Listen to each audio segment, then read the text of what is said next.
Hi friends, welcome to my channel. ఈరోజు మన వీడియోలో చాలా సాఫ్ట్గా టేస్టీగా ఉండే సెట్ దోశ రెసిపీని ఎలా తయారు చేసుకోవాలో చూపించబోతున్నాను. ఈ సెట్ దోశని మంచి కాంబినేషన్గా ఉండే వడ కర్రీతో సర్వ్ చేసుకోండి. టేస్ట్ చాలా బాగుంటుంది. ఇక లేట్ చేయకుండా సెట్ దోశని వడ కర్రీని ఎలా ప్రిపేర్ చేసుకోవాలో వీడియోలోకి అయితే చూసేద్దాము. ముందుగా గిన్నెలో 1 కప్పు వరకు బియ్యాన్ని తీసుకోండి. తర్వాత 1/2 కప్పు వరకు మినపగుళ్ళు, 1/2 టీ స్పూన్ వరకు మెంతులను వేసుకొని వీటి మొత్తాన్ని 2-3 సార్లు శుభ్రంగా కడగండి. ఇలా శుభ్రంగా కడిగిన తర్వాత మళ్ళీ ఫ్రెష్ వాటర్ని పోసుకొని వీటి మొత్తాన్ని 4 నుంచి 5 గంటలు నానబెట్టాలి. మినపగుళ్ళు బియ్యం నానిన తర్వాత వేరొక గిన్నెలో 1/2 కప్పు వరకు అటుకులు వేసుకుని 2-3 సార్లు శుభ్రంగా కడిగి అటుకులు మునిగే వరకు తాగే నీళ్ళను పోసుకొని ఈ అటుకుల్ని అరగంట సేపు నానబెట్టాలి. బియ్యం మినపప్పు చక్కగా నానిపోయాయండి. అలాగే అటుకులు కూడా చక్కగా నానాయి. ఇప్పుడు వీటిని గ్రైండ్ చేసుకోవడానికి మిక్సీ జార్ తీసుకొని బియ్యం మినపప్పుని మిక్సీ జార్లో వేసుకోండి. అలాగే అటుకుల్ని నీళ్ళతో సహా మిక్సీ జార్లో వేసుకోవాలి. ఇవన్నీ మిక్సీ జార్లో వేసుకున్న తర్వాత తగినన్ని నీళ్లు పోసుకొని ఈ పప్పుల్ని బాగా మెత్తగా గ్రైండ్ చేసుకోవాలి. చూసారు కదా, ఇలా బాగా మెత్తగా గ్రైండ్ చేసుకున్న తర్వాత ఈ పిండి మొత్తాన్ని ఒక గిన్నెలోకి తీసుకోండి. తర్వాత ఈ పిండిని 1 నిమిషం బాగా కలుపుకోండి. నాకు పిండి గిన్నెకి నిండుగా వచ్చిందండి, అందుకని వేరొక గిన్నెలోకి కొంచెం పిండిని తీసుకున్నాను.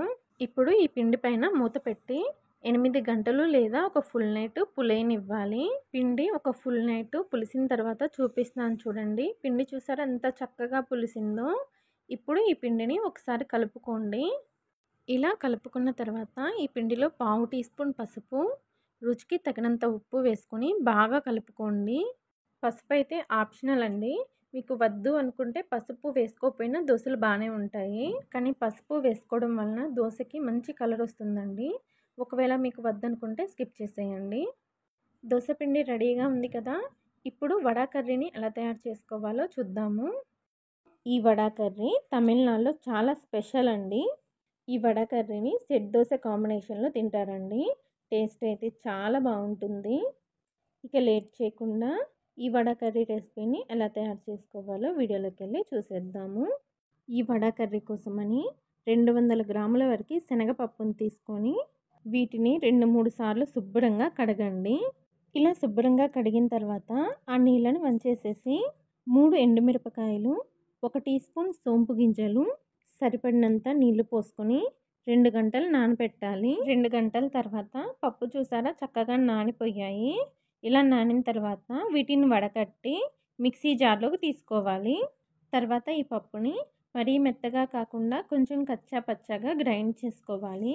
గ్రైండ్ చేసుకునేటప్పుడు మధ్య మధ్యలో కలుపుకుంటూ గ్రైండ్ చేసుకోండి. ఈవెన్గా గ్రైండ్ అవుతుంది. నార్మల్గా అయితే వడ కర్రీని వడలతో ప్రిపేర్ చేస్తారండి.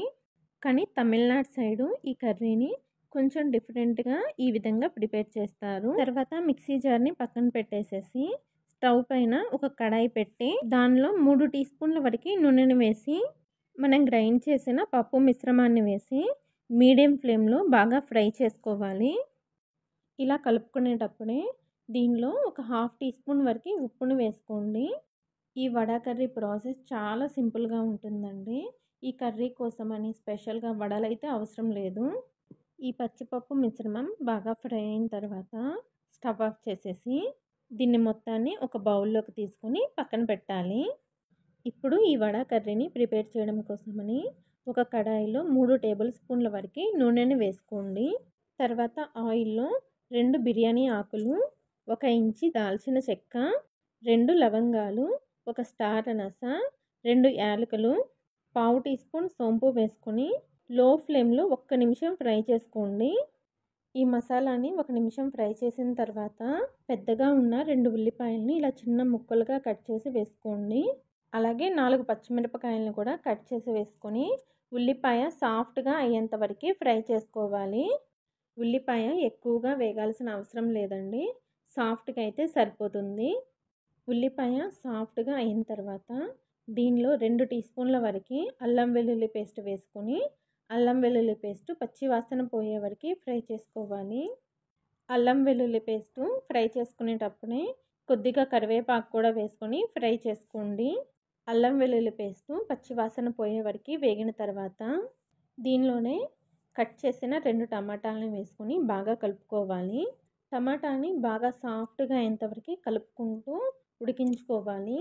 టమాటా బాగా సాఫ్ట్గా అయిన తర్వాత దీనిలో రుచికి తగినంత ఉప్పుని వేసుకోండి. ఉప్పుని చూసి వేసుకోండి. పచ్చిశనగపప్పు ఫ్రై చేసేటప్పుడు ఉప్పు వేసాం కదా, అందుకని చూసి వేసుకోండి. తర్వాత పావు టీ స్పూన్ పసుపు, మీ టేస్ట్కి తగ్గట్లు కారాన్ని వేసుకోండి. అలాగే 1 స్పూన్ వరకు ధనియాల పొడిని వేసుకొని అన్నీ బాగా కలిసేట్లు కలుపుకోవాలి. మసాలా వేసిన తర్వాత హై ఫ్లేమ్ పెట్టకండి, మసాలా మాడిపోతాయి. అందుకని లో టు మీడియం ఫ్లేమ్లో ఈ మసాలాని ఫ్రై చేసుకోండి. ఇలా ఫ్రై చేసుకునేటప్పుడే కొద్దిగా నీళ్లు పోస్తున్నాను మసాలాలన్నీ బాగా కుక్ అవ్వడానికి. ఒక 2-3 నిమిషాలు మసాలాని ఇలా కుక్ చేసుకున్న తర్వాత ఇప్పుడు మళ్ళీ 2 కప్పుల వరకు నీళ్లు పోసుకొని ఈ నీళ్ళని బాగా కాగనివ్వాలి. నీళ్లు చూసారా బాగా మరుగుతున్నాయి. ఇప్పుడు ముందుగా గ్రైండ్ చేసి పెట్టాం కదా పచ్చిపప్పు మిశ్రమం, దీన్ని మొత్తాన్ని వేసేసి బాగా కలుపుకోండి. కూర బాగా ఉడకాలండి, అప్పుడే టేస్ట్ చాలా బాగుంటుంది. కూరని బాగా దగ్గర పడేంత వరకు ఉడికించుకోవాలి. కూర దగ్గర పడుతున్నప్పుడు దీనిపైన మూత పెట్టి 10 నుండి 15 నిమిషాలు బాగా ఉడికించుకోవాలి. కూరని మధ్య మధ్యలో కలుపుకుంటూ ఉడికించుకోండి, లేకపోతే అడుగు పట్టేస్తుంది. 10 నుండి 15 నిమిషాలు కూరని బాగా ఉడికించిన తర్వాత చూపిస్తున్నాను చూడండి. పచ్చిపప్పు బాగా ఉడికింది, మసాలా కూడా కూరకి బాగా పట్టిందండి. అంతేనండి, చాలా టేస్టీగా ఉండే వడ కర్రీ రెడీ అయిపోయింది.